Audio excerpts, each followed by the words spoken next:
We are super glad to have you with us today in Fusion Online Service. Buat kalian yang baru pertama kali ikut ibadah kami, we want to welcome you. Sedangkan bagi kalian semua yang sudah setia mengikuti ibadah Fusion sampai hari ini, I just wanna say that we love you guys and you are amazing. Gereja kita tidak melakukan monetisasi atas ibadah online ini.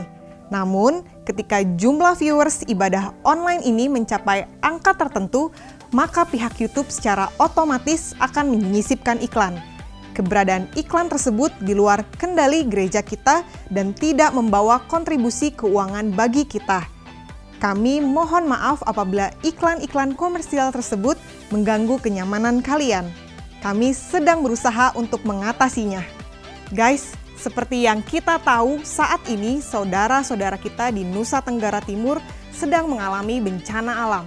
Kami ingin mengajak kalian untuk membantu meringankan beban penderitaan mereka dengan mengirimkan bantuan melalui rekening yang tertera di layar atau menggunakan QRIS seperti yang terdapat di layar kalian. Mari kita sama-sama mengalami ketenangan dan kedamaian dalam hadirat Tuhan melalui doa pagi yang diadakan setiap hari Sabtu pukul 5.30 secara live streaming melalui YouTube channel Doa Fajar Pengharapan. Telah tersedia buku ibadah harian jilid kedua untuk periode bulan April sampai Juni yang akan menolong kita untuk membangun relasi yang akrab dengan Tuhan. Dapatkan buku ibadah harian dengan menghubungi nomor 0811 588 580 melalui WA. It's time for us to praise and worship Him. Mari arahkan hati dan pikiran kita untuk mendengarkan firman Tuhan yang akan menolong kita untuk meraih kehidupan yang berkemenangan.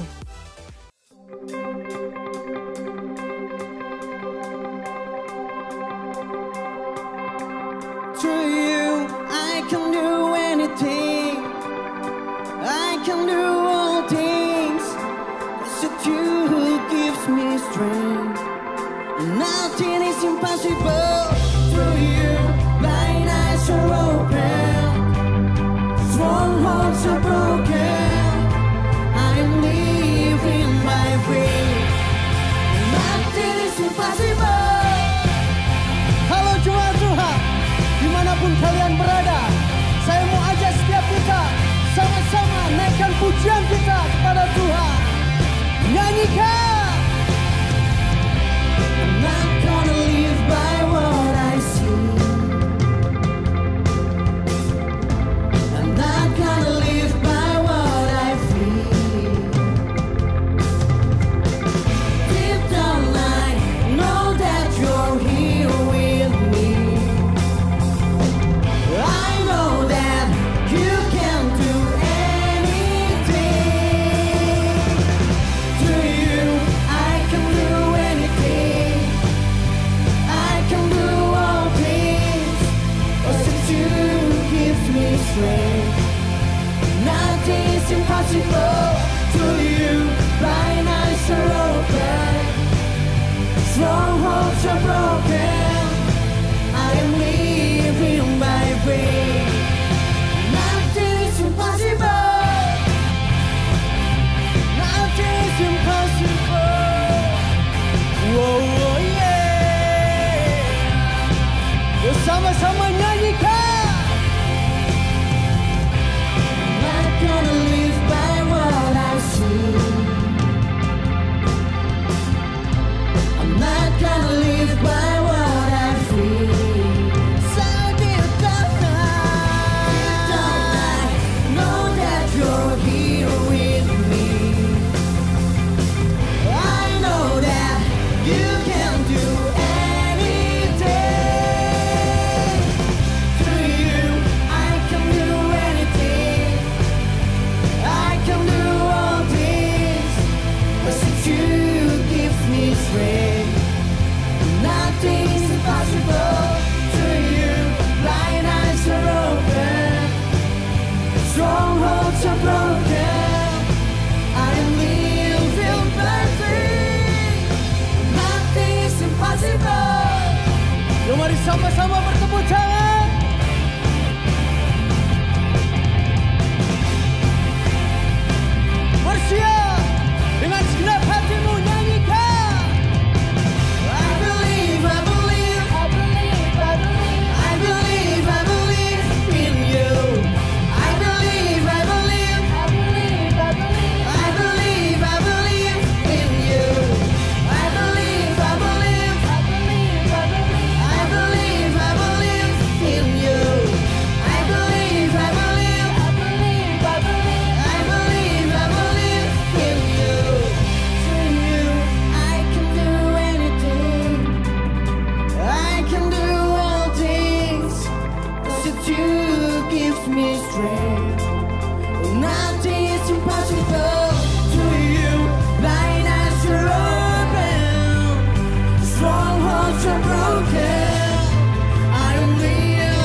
Mari saudara, kita angkat pujian kita.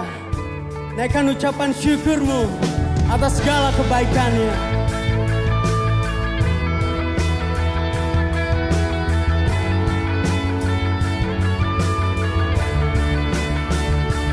Tuhan sanggup, tak pernah gagal. Ya Tuhan perkasa, jauh melebihi segala yang ku pinta. Dia telah kerjakan dan bangkit mengalahkan maut. Kau hidup Tuhan, kau sanggup, dalam-Mu ada kuasa selamanya. Tuhan, kau sanggup.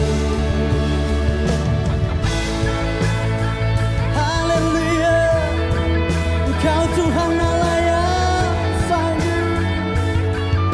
Engkau ada bersama kami. Tuhan ada di pihak kita, ya bukan jalan. Amin. Jauh melebihi segala yang ku harap.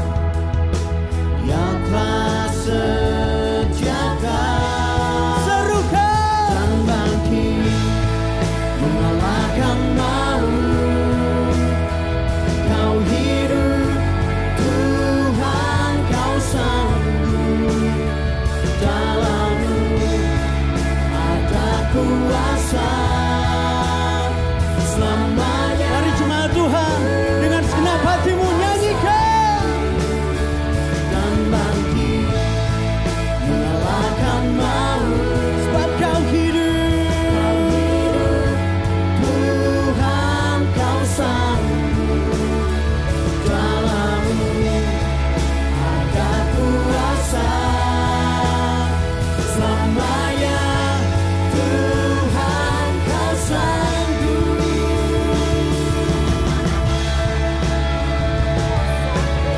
kami sembah kau Tuhan. Mari angkat suaramu, sembah Dia.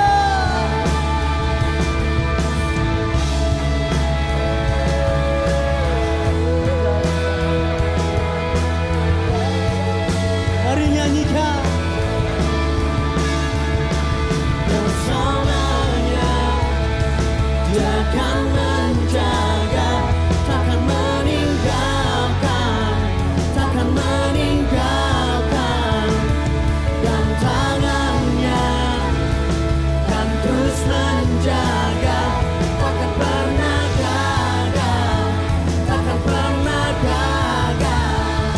Dan bangkit mengalahkan maut.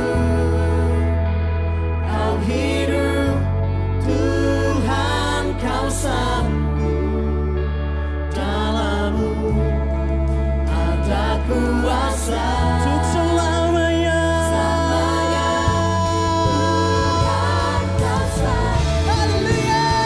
dan bangkit mengalahkan maut. Yesus kau hidup, Kau hidup Tuhan, kau sanggup, sebab hanya di dalam-Mu ada kuasa selamanya. Tuhan,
Salah satu ironi yang sangat memedihkan adalah bila orang mempunyai kemampuan, namun ia hidup seperti orang yang tidak mampu berbuat apapun yang berguna.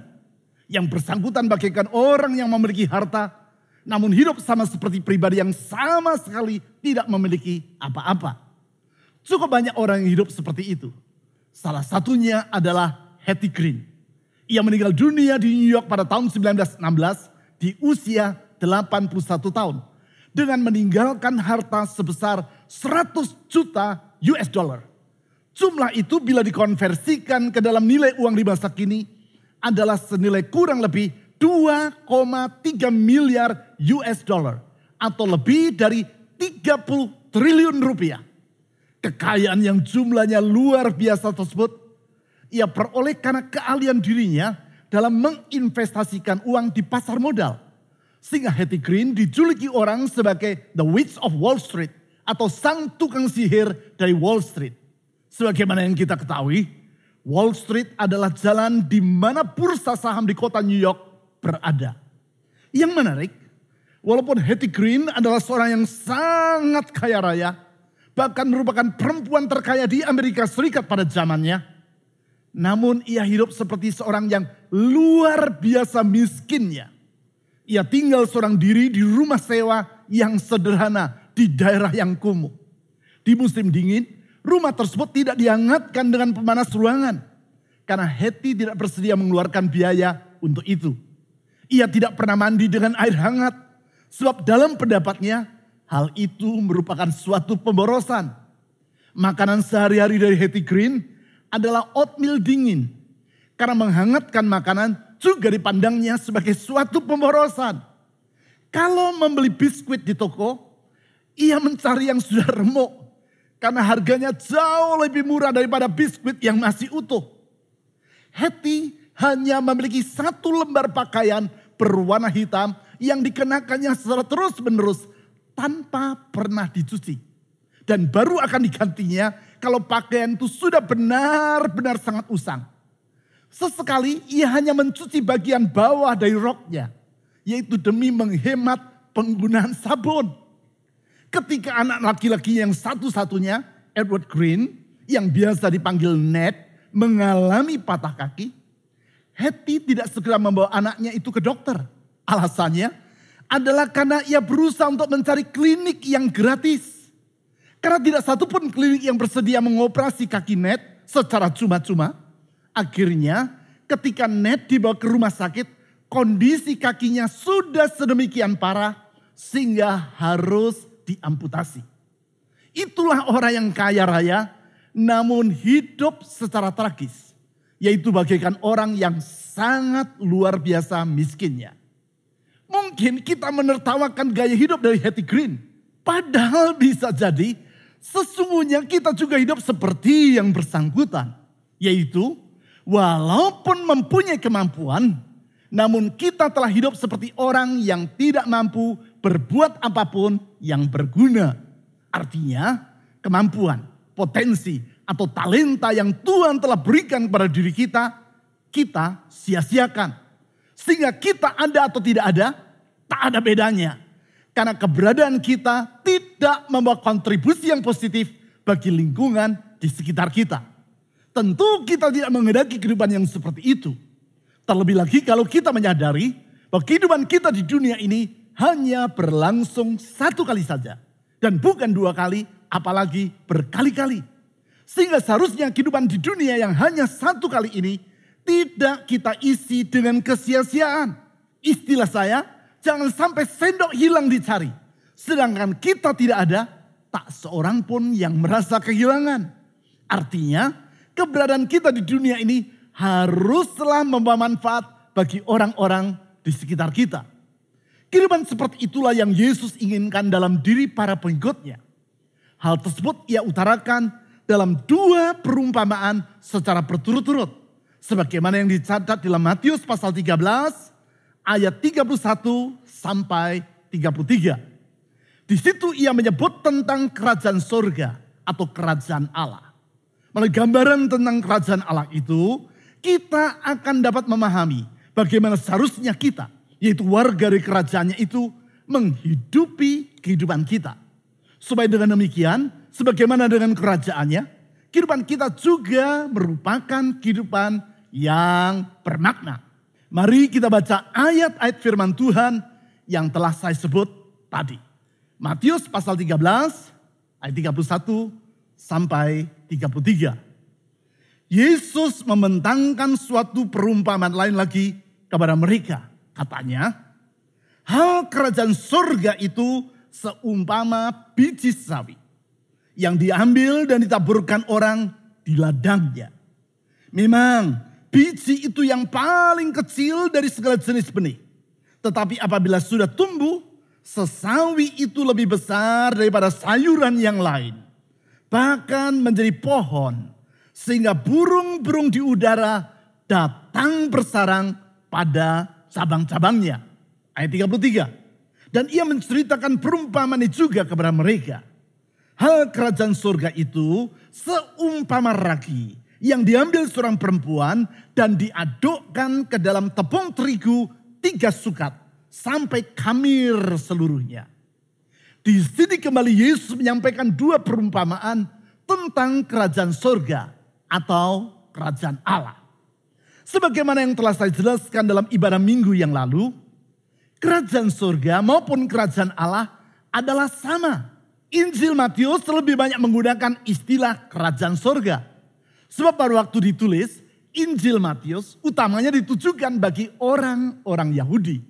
Sedangkan bagi orang Yahudi, kata Allah atau Yahweh adalah sangat sakral. Sesuai dengan hukum yang ketiga dalam 10 hukum Allah, yaitu nama Allah tersebut tidak boleh disebut secara sembarangan. Itu sebabnya Matius lebih sering menggunakan istilah kerajaan surga daripada kerajaan Allah. Di dalam kedua perumpamaan tersebut, Yesus menjelaskan tentang dampak dari kerajaan Allah terhadap kehidupan manusia serta perkembangannya di dunia. Hal ini sangat penting. Sehingga seperti yang juga telah saya jelaskan dalam ibadah minggu yang lalu, di dalam masa 40 hari sejak dari kebangkitannya sampai ia naik ke surga, berulang-ulang Yesus menampakkan diri dan berbicara kepada para muridnya tentang kerajaan Allah. Saudara dapat mengikuti uraian firman Tuhan dengan tema It will cost you everything, atau Anda harus membayarnya dengan seluruh hidupmu tersebut melalui YouTube channel yang sedang saudara ikuti ini.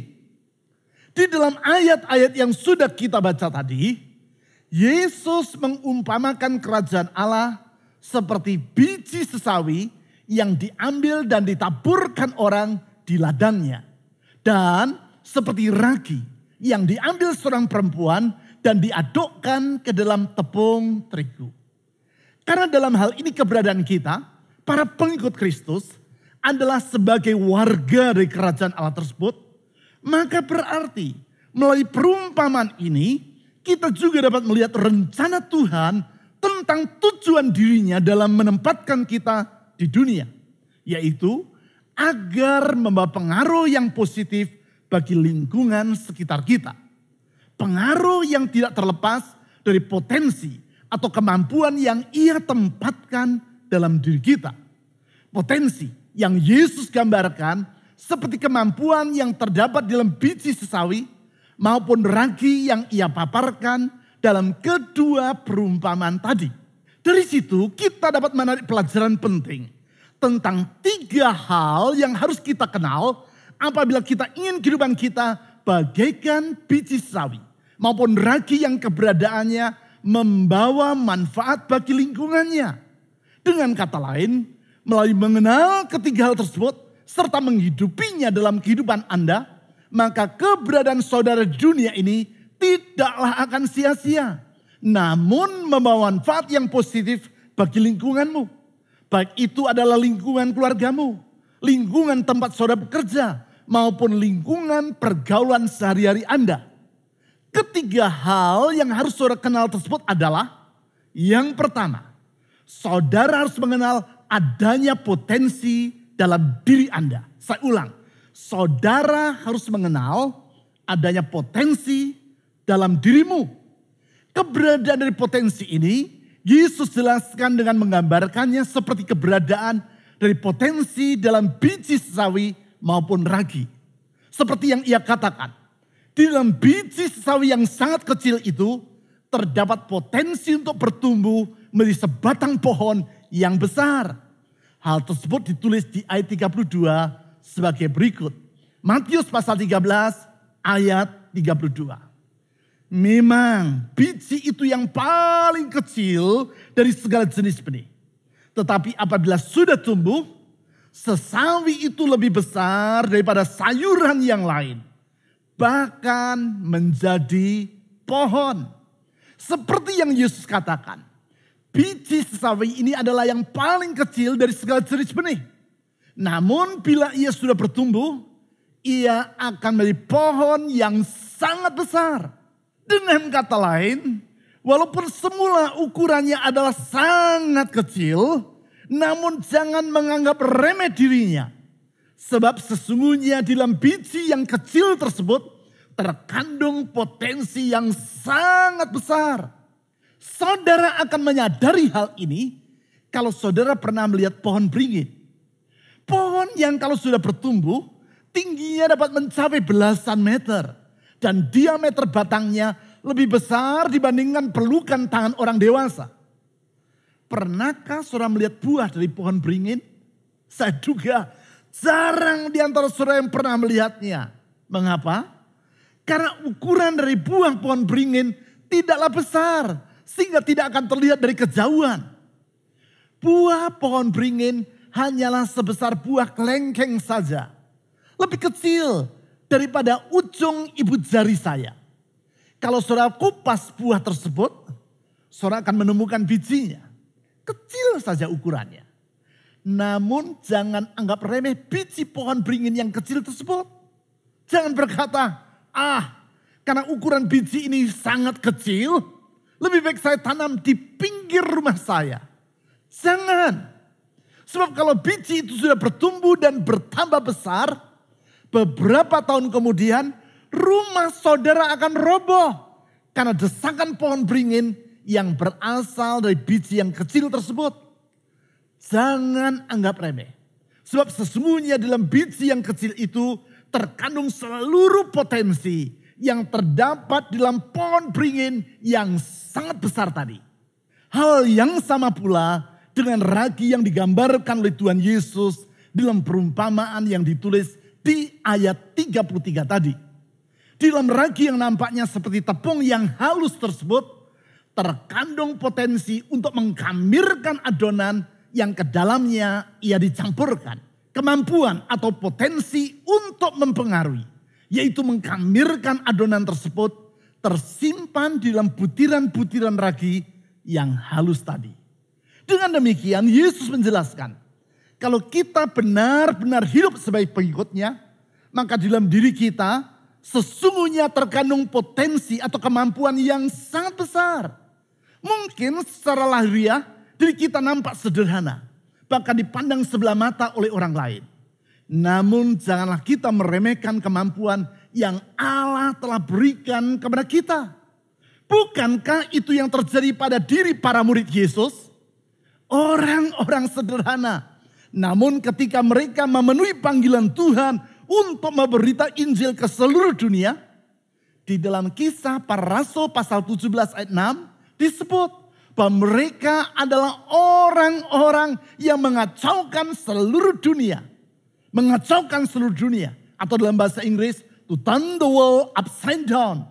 Artinya menjungkir balikkan dunia. Singkat kata, siapapun diri Anda dan bagaimanapun latar belakang Anda, tak perlu saudara merasa minder dengan keberadaan dirimu. Karena sebagai pengikut Kristus, sesungguhnya engkau memiliki potensi yang luar biasa. Potensi yang tidak boleh saudara abaikan sehingga menjadi sia-sia. Jangan lagi berkata, apalah artinya hidupku ini? Aku bukan apa-apa dan bukan siapa-siapa. Memang, bila dibandingkan dengan pohon sesawi dari mana ia berasal, ukuran biji sawi tadi sangatlah kecil. Tetapi walaupun demikian, sesungguhnya di dalamnya terkandung seluruh potensi yang ada di dalam pohon sesawi tadi. Demikian juga bila dibandingkan dengan Tuhan, diri kita sangatlah terbatas. Namun karena Tuhan melalui rohnya hadir dan tinggal dalam diri kita, maka sesungguhnya dalam diri kita Allah telah menaruhkan potensi yang sangat besar yang bersumber dari dirinya sendiri. Sehingga dengan demikian kita dapat berkata, benar, secara manusiawi aku bukan apa-apa. Tetapi bersama dengan Allah aku akan melakukan perkara-perkara yang besar. Kalau saudara percaya akan kebenaran ini, tulislah pernyataan imanmu pada kolom komen di YouTube channel yang sedang saudara ikuti ini. Tulislah, bersama Kristus aku akan melakukan perkara-perkara yang besar. Atau kalimat yang dapat saudara tulis sendiri. Pernyataan sederhana seperti itu akan menolong saudara untuk hidup selaras dengan potensi yang ada pada dirimu. Sehingga dengan demikian engkau akan hidup dalam kehidupan yang maksimal. Selanjutnya, untuk hidup membawa manfaat bagi lingkungan Anda. Yang kedua, saudara harus mengenal dampak dari potensi Anda. Saya ulang, saudara harus mengenal dampak dari potensi dirimu. Sebagaimana potensi dalam diri kita sebagai pengikut Kristus adalah sangat besar, demikian pula dampak dari potensi tersebut akanlah sangat besar pula. Hal ini dijelaskan oleh Yesus dengan menggambarkan dampak dari biji sawi yang sudah bertumbuh tadi. Di ayat 32 ia berkata sebagai berikut. Matius pasal 13 ayat 32. Tetapi apabila sudah tumbuh, sesawi itu lebih besar daripada sayuran yang lain. Bahkan menjadi pohon. Sehingga burung-burung di udara datang bersarang pada cabang-cabangnya. Di sini Yesus berkata, bahwa bukan saja biji sawi yang kecil tersebut bertumbuh menjadi sebatang pohon, tetapi lebih lagi, pohon itu sedemikian besarnya, sehingga burung-burung di udara datang bersarang pada cabang-cabangnya. Artinya, keberadaan biji yang semula sangat kecil tersebut sekarang dapat bermanfaat bagi burung-burung yang jauh lebih besar daripada dirinya. Bermanfaat. Sebab kini burung-burung itu memperoleh tempat untuk membuat sarang dan beranak pinak. Singkat kata, potensi yang ada pada biji sawi tersebut berdampak, yaitu manfaat bagi lingkungan di sekitarnya. Hal yang sama dengan ragi yang dicampurkan oleh perempuan ke dalam tepung terigu yang Yesus utarakan di ayat 33. Di situ Yesus menyebutkan jumlah dari tepung terigu tersebut, yaitu sebanyak 3 sukat. Suatu jumlah yang cukup sangat besar, yaitu sekitar 30 kg untuk ukuran kita. Kira-kira seberapa banyak ragi yang diperlukan untuk mengkamirkan adonan yang sebanyak itu? Kalau saudara memahami tentang takaran untuk membuat roti, tentu saudara tahu bahwa untuk tepung sekitar 30 kg tadi, cukup diperlukan ragi sebanyak 2-3 genggam saja. Singkat kata, sebagaimana dengan biji sawi yang sangat kecil, bahkan yang dikatakan oleh Yesus sebagai yang terkecil di antara segala jenis benih, demikianlah ragi yang dicampurkan oleh perempuan ke dalam tepung terigu 3 sukat tadi.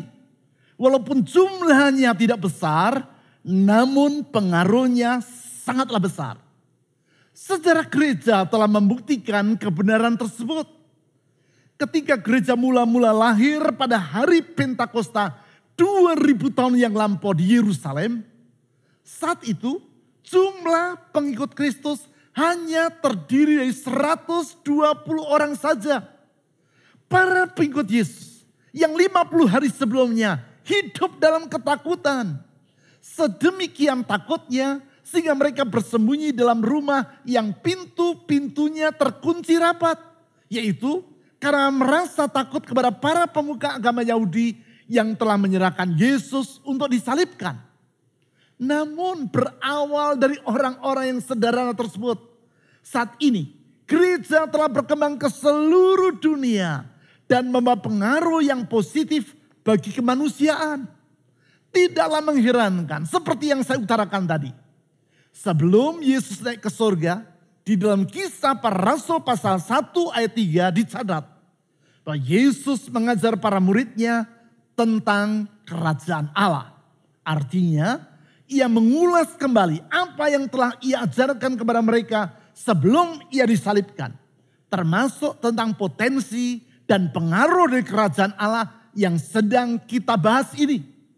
Walaupun dari awal yang sederhana, namun kalau potensi yang ada dalam diri pengikut Kristus dikembangkan, dampaknya akanlah sangat luar biasa. Sekarang lebih jauh, untuk hidup membawa manfaat bagi lingkungan saudara. Yang ketiga, saudara harus mengenal harga untuk melepaskan potensi dalam diri Anda. Saya ulang, saudara harus mengenal harga untuk melepaskan potensi dalam dirimu. Hal tersebut Yesus jelaskan dengan menggambarkan tentang bagaimana orang harus melepaskan potensi yang ada dalam sang biji sawi agar ia bertumbuh menjadi sebatang pohon yang besar. Dan agar potensi dalam diri sang ragi mampu mempengaruhi adonan tepung terigu. Di ayat 31, Yesus berkata, biji sesawi itu harus diambil dan ditaburkan orang di ladangnya. Artinya, biji sesawi tersebut harus jatuh ke tanah dan barulah ia dapat bertumbuh menjadi sebatang pohon. Demikian juga di ayat 33. Ragi tadi harus diambil dan diadukkan ke dalam tepung terigu. Artinya, ragi itu harus bersedia meninggalkan wadah tempat ia disimpan dan bercampur dengan adonan tepung terigu yang hendak dibuat menjadi roti. Barulah dengan demikian, ia dapat mengkamirkan seluruh adonan tersebut. Sebab sebesar apapun potensi yang ada dalam biji sawi tadi, apabila ia tetap tergeletak di atas meja, maka sampai kapanpun potensi itu tidak akan pernah bertumbuh dan berubah menjadi sebatang pohon. Demikian juga, sebesar apapun potensi yang ada pada ragi tadi, apabila ia tetap tersimpan dalam wadahnya, maka sampai kapanpun ia tidak akan pernah mengkamirkan adonan yang sebanyak apapun juga. Hal ini mengajar kita bahwa untuk melepaskan potensi yang ada dalam diri kita, kita tidak boleh duduk melipat tangan atau berleha-leha sambil bertopang dagu. Kita harus bersedia meninggalkan kemapanan dan bertindak sesuai dengan panggilan Tuhan untuk mengembangkan potensi yang ia taruhkan dalam hidup kita. Tanpa melangkah dan bertindak, maka sampai kapanpun potensi tersebut akan terpendam dan tidak pernah bertumbuh ataupun berdampak terhadap lingkungan di sekitar kita. Itu sebabnya sebesar apapun potensi untuk bermain musik dalam diri seseorang, kalau orang itu tidak pernah menyentuh alat musik dan memainkannya, maka sampai kapanpun orang lain tidak akan pernah mendengar alunan musik yang merdu yang ia mainkan. Sebesar apapun potensi yang ada dalam diri seorang pelukis, kalau ia tidak pernah mengambil kuas dan mengoleskan cat pada kain kanvas, maka sampai kapanpun orang lain tidak akan pernah melihat lukisan yang indah yang ia hasilkan. Itu sebabnya menjelang kenaikannya ke surga, kepada para muridnya yang telah mendengar kembali pengajarannya tentang kerajaan Allah, di dalam Matius pasal 28 ayat 19, Yesus berkata, "Pergilah, jadikanlah semua bangsa muridku." Artinya, para muridnya harus bersedia pergi, meninggalkan kemapanan, dan bertindak untuk menjadikan semua bangsa murid Kristus. Hanya bila para muridnya, orang-orang sederhana, yaitu para nelayan dari Galilea itu, bersedia untuk bertindak, maka barulah potensi yang Allah berikan kepada mereka melalui rohnya akan membawa dampak yang besar bagi dunia. Singkat kata, harga yang harus kita bayar untuk melepaskan potensi yang ada pada diri kita, potensi yang Allah berikan agar kita dapat membawa dampak yang positif terhadap lingkungan kita, adalah bersedia meninggalkan kemapanan dan bertindak memenuhi panggilan Allah dalam hidup kita. Ingat, prinsip yang berulang-ulang saya katakan, kemapanan merupakan akhir dari kemajuan dan awal dari kemunduran. Hanya kalau kita bersedia berubah, yaitu meninggalkan kemapanan, barulah kita akan mengalami kemajuan. Demikianlah kalau kita ingin melepaskan dan mengembangkan potensi yang ada pada diri kita, sehingga kita hidup secara maksimal. Pentingnya untuk hidup secara maksimal ini akan saudara sadari kalau saudara pergi ke kota London dan mengunjungi sebuah rumah sakit yang bernama University College Hospital di kota tersebut. Di rumah sakit inilah para mahasiswa kedokteran dari University College London dididik dan melakukan kerja praktek. Di salah satu ruangan pada sisi selatan gedung utama dari rumah sakit ini, saudara akan melihat sebuah almari kayu yang berpintu kaca. Sekilas, almari yang berukuran sedang dengan tinggi hampir 2,5 meter itu nampak biasa-biasa saja. Namun, apabila saudara melihat apa yang tersimpan dalam almari tersebut, saudara akan menyadari bahwa almari itu adalah almari yang istimewa. Sebab di dalamnya tersimpan mumi dari seorang laki-laki yang mengenakan pakaian abad ke-19 dengan kepala yang terbuat dari lilin. Mumi dari Jeremy Bentham, seorang filsuf, ahli hukum, dan tokoh pembaru tatanan sosial yang hidup 200 tahun yang lampau di kota London. Sebelum meninggal dunia, Jeremy Bentham mewariskan sebidang tanah yang luas dengan pesan agar di atas lahan tersebut didirikan sebuah rumah sakit. Itulah University College Hospital tadi. Selain itu ia juga meninggalkan wasiat, antara lain agar mayatnya diawetkan dan disimpan dalam sebuah almari yang harus ditaruh di rumah sakit yang didirikan di atas lahan yang ia wariskan. Bukan itu saja, ia juga berpesan bahwa selama-lamanya ia harus tetap menjadi anggota yayasan dari rumah sakit tersebut. Oleh sebab itu, setiap tahun dalam rapat tahunan Dewan Pengurus Rumah Sakit University College Hospital, sesuai dengan wasiat yang ia tinggalkan, almari yang berisi mumi Jeremy Bentham harus dihadirkan. Dan sebagaimana lazimnya di awal rapat, pemimpin rapat akan memperkenalkan para peserta yang hadir. Setelah semua peserta rapat diperkenalkan, akhirnya pemimpin rapat akan memperkenalkan mumi Jeremy Bentham dengan berkata, "Tuan-tuan dan nyonya-nyonya, saya perkenalkan Mr. Jeremy Bentham, present but not voting." Hadir namun tidak memberikan suara. Present but not voting. Artinya kehadiran dari mumi Jeremy Bentham tidak akan mempengaruhi keputusan di rapat tersebut. Present but not voting.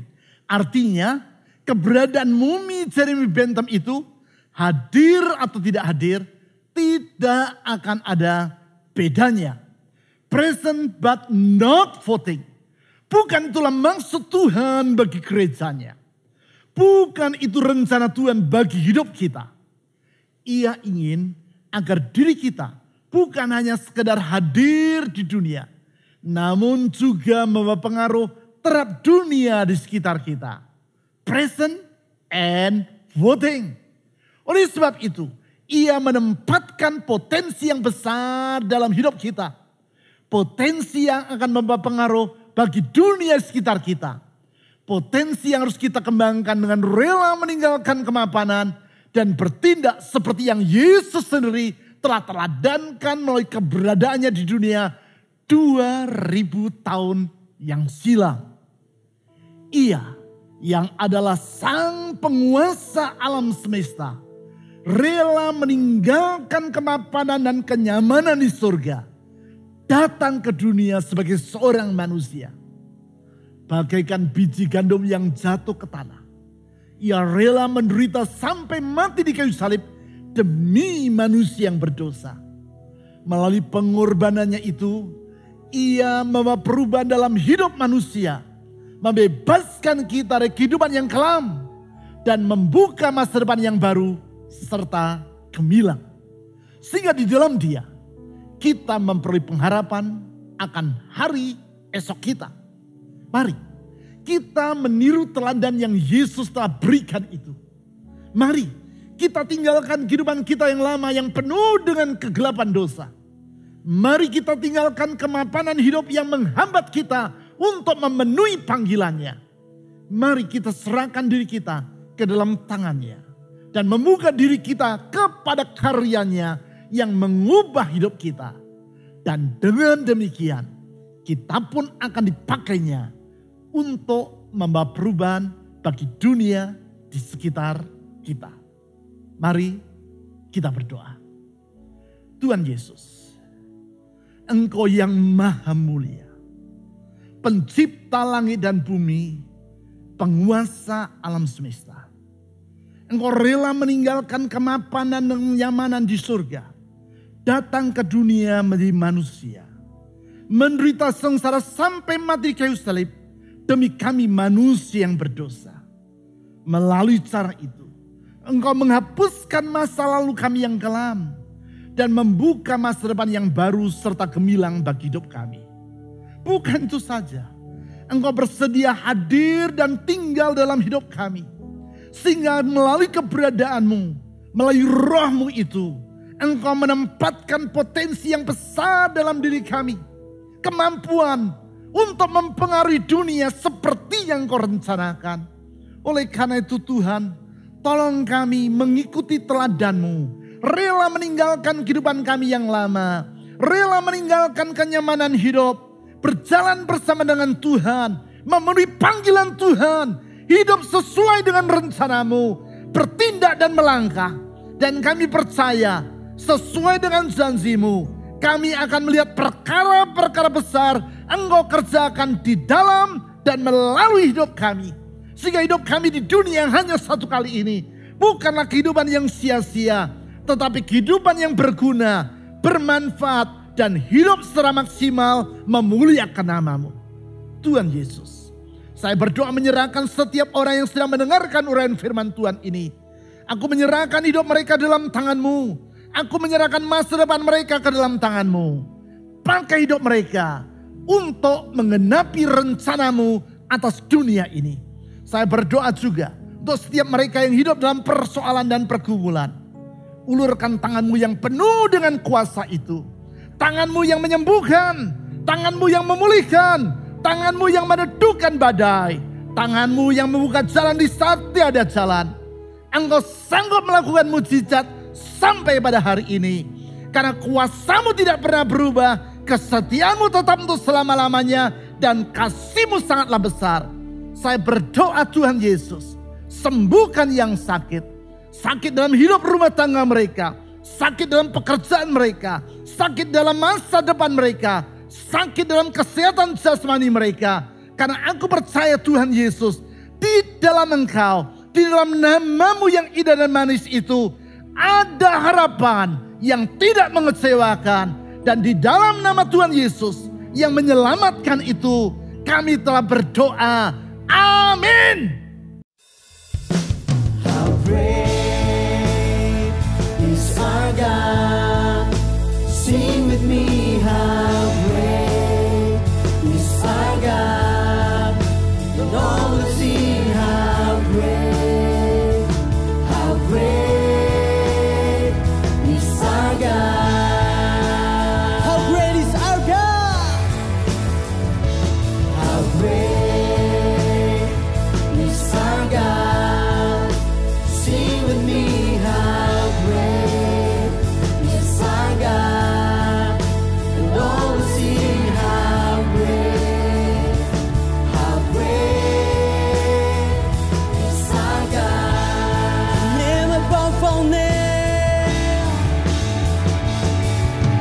Name above all names.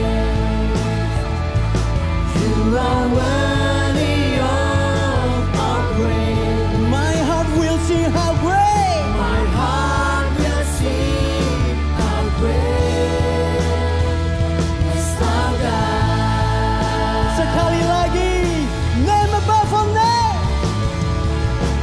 Name above all names. You are worthy of our praise. My heart will sing how great. My heart will sing how great is our God.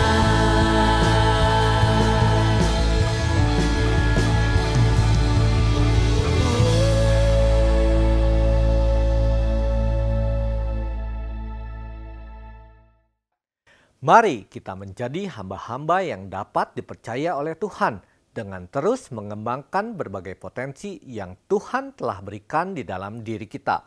Saatnya kita mengakhiri ibadah ini di dalam doa. Tuhan Yesus, sungguh kami sangat bersyukur Engkau telah hadir dan menjamah kami di dalam ibadah hari ini. Bapa, pimpin ajar kami untuk semakin lebih mengenal panggilan-Mu di dalam kehidupan kami. Bapa, saat ini kami juga mau berdoa untuk persembahan yang sudah maupun akan kami berikan. Biar melalui persembahan ini boleh menjadi pernyataan iman kami dan ucapan syukur dari segala berkat yang sudah Kau percayakan kepada kami. Bapa, kami juga memohon berkat, urapan, tuntunan, dan penyertaan-Mu di dalam kehidupan kami, di dalam pekerjaan, usaha, pendidikan, kesehatan, dan keluarga kami. Biar apapun yang sudah kami rencanakan boleh berjalan bersama dengan tuntunan dan penyertaan Tuhan, sehingga boleh ada damai sejahtera dari Allah Bapa turun di tengah-tengah keluarga kami. Hanya di dalam nama Tuhan Yesus kami telah berdoa dan mengucap syukur. Amin. I'm taking up my cross, laying down my life, all for the glory of your name. I'm living my whole life, all for you, Jesus. Taking up my cross every day. I'm taking up my cross, laying down my